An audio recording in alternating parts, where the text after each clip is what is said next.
మన గుంతకల్ న్యూస్ ని లైక్ చేయండి, షేర్ చేయండి, సబ్స్క్రైబ్ చేయండి.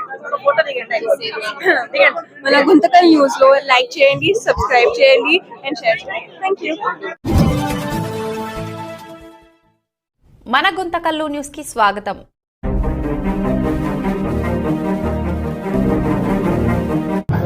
జై శ్రీరామ్.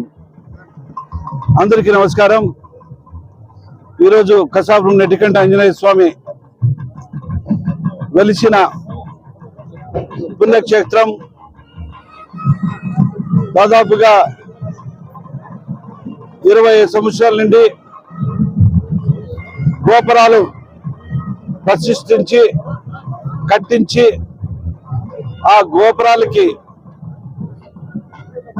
శిఖరాలు లేనందువలన, కలశం లేనందువలన ఆ స్వామివారు ఇంకా ఎంతో మంది భక్తాదులు కూడా నిరుత్సాహం అనుకోవచ్చు, అభివృద్ధి చెందేదానికి కూడా అదొక నిదర్శనమని మన స్వాముల వారు, పెద్ద స్వాములు చిన్నజీయర్ స్వాముల వారు కూడా చెప్పడం జరిగింది. ఆయన అనుసారంగా ఈరోజు 3 రోజుల నుంచి 29, 30, 31 రోజులు 3 రోజుల నుంచి వేద పండితులతో వాళ్ళ పూజల హోమాలు అన్ని విధాలుగా ఇతర రాష్ట్రాల నుంచి కూడా ఎంతోమంది భక్తాదులు వచ్చి కూడా ఈరోజు ఈ కలశ ప్రతిష్టాపనకి రావడం కూడా, నాతో పాటు మా అన్నలు ఎమ్మెల్యేలు, మా అన్నలు అందరూ కూడా నాతో పాలు పంచుకోవడం కూడా నేను అదృష్టంగా భావిస్తున్నా.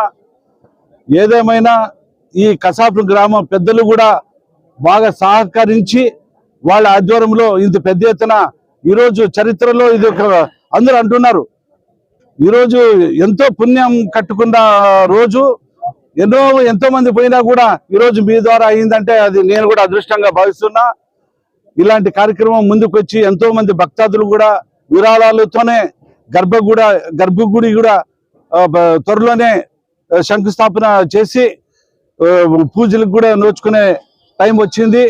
ఇది త్వరలోనే దాదాపుగా ఇంకొక సంవత్సరం 2 సంవత్సరాల్లోనే పెద్ద ఎత్తున గర్భగుడితో పాటు హాలు అన్ని కూడా అభివృద్ధి చెందేదానికి నోచుకునే ఉంది. ఈ అభివృద్ధిలో రాష్ట్రంలో కూడా 13వ దేవాలయం అనేది రాష్ట్రంలో కూడా ఉంది. ఇది ఇంకా మన రాష్ట్ర ప్రభుత్వం తరఫున కూడా అభివృద్ధి చేసేదానికి కూడా ముందు ఉన్నారు. మేము అందరూ కూడా కలిసి ఈ విజయవంతం చేసినందుకు ప్రతి ఒక్కరికి పేరు పేరున హృదయపూర్వక ధన్యవాదాలు తెలుపుకుంటున్నాను.